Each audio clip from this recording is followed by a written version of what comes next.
Olá! Hoje nós vamos estudar os capítulos 20 a 22 do livro de Levítico.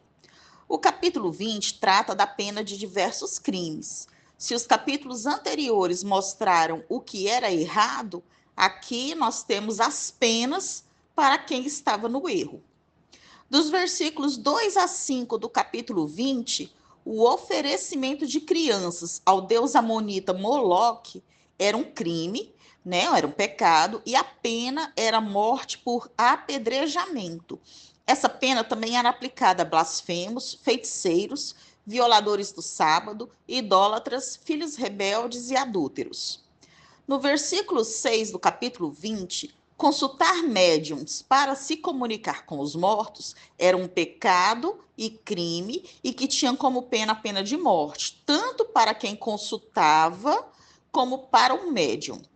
Versículo 9 do capítulo 20, o fato de pai e mãe serem mencionados no versículo valoriza a mulher em uma sociedade patriarcal. Maldizer os próprios pais acarretava pena de morte. Se alguém matasse esse filho rebelde, a responsabilidade por esta morte não recairia sobre quem matou. No versículo 12 do capítulo 20, o incesto é destruidor da família, corroendo a pureza do lar. Por isso, a pena de morte, tanto para o homem como para a nora. Só para lembrar que essa proibição clara veio com a aliança no Monte Sinai. Antes disso, nós tivemos o caso de Judá e Tamar, apesar de Judá não saber que era sua nora. No versículo 13 do capítulo 20, o homossexualismo foi um dos pecados de Sodoma, uma causa primária de sua destruição por Deus. A pena para este crime era a pena de morte. Nos versículos 14 a 16 do capítulo 20, a bestialidade era condenada severamente e sua pena era a pena de morte, tanto para a pessoa que cometeu o ato como para o animal que foi utilizado. Dos versículos 17 a 19 do capítulo 20, aqui o crime era o de relação sexual impura e a pena era a de expulsão do meio do povo. Dos versículos 20 a 21 do capítulo 20, ainda se trata de crimes de relação sexual, porém, nestes dois casos, a pena vinha diretamente de Deus, causando esterilidade. Ter filhos é retratado na Bíblia como uma recompensa generosa, e ser estéril era considerado vergonhoso. A esterilidade podia ser uma pena para alguns crimes sexuais, mas nem toda esterilidade era consequência desses pecados. Na própria Bíblia, temos os casos de Ana, de Raquel e de Isabel. Agora vamos falar sobre o capítulo 21. O capítulo 21 fala das leis para os sacerdotes, da conduta sacerdotal.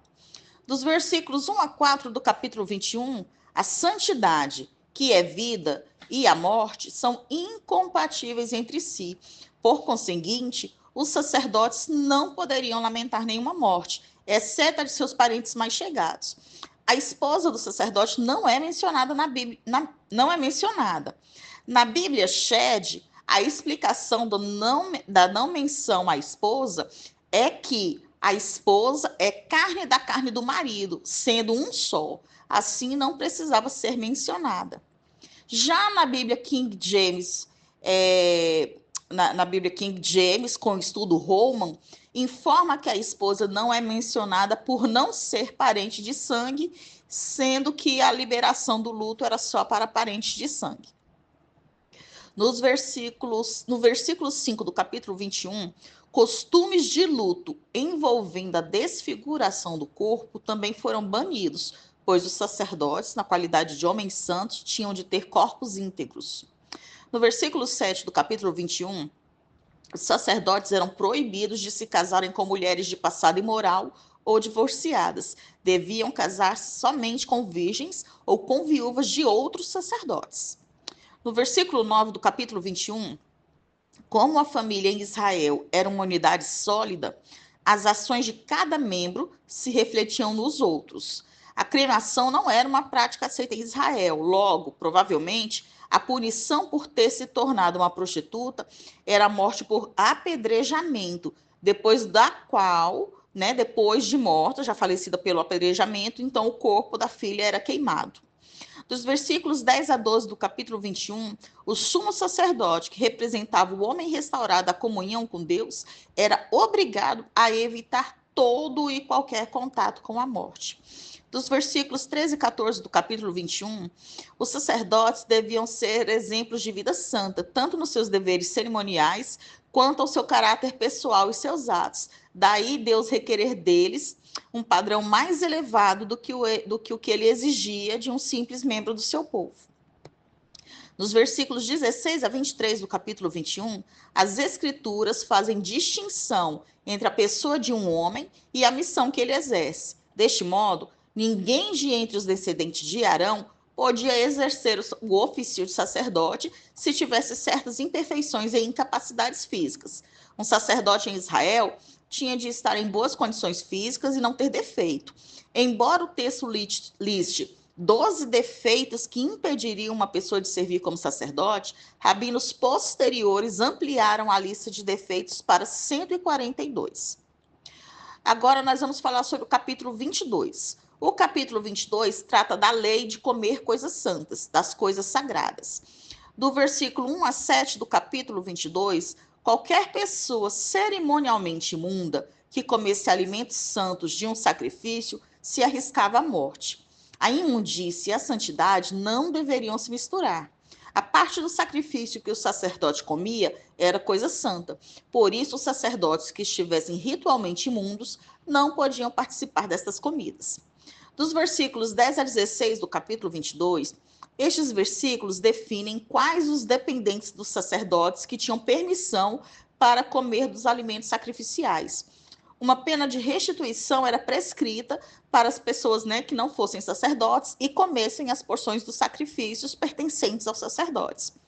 Aqui tem o caso, se a filha do sacerdote se casasse com alguém que não era da tribo de Levi, que não era também o sacerdote, então ela estava excluída de comer a porção das coisas sagradas, exceto se tornasse uma viúva sem filhos. Dos versículos 17 a 25 do capítulo 22, somente animais livres de defeitos poderiam ser sacrificados ao Senhor. A razão disso era que só se podia dar ao Senhor o que houvesse de melhor. Também porque a santidade dos sacrifícios era simbolizada por um corpo físico perfeito.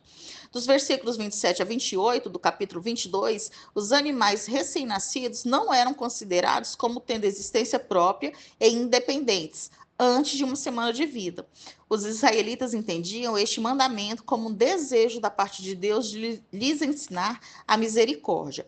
Encerramos aqui o estudo dos capítulos 20 a 22 do livro de Levítico.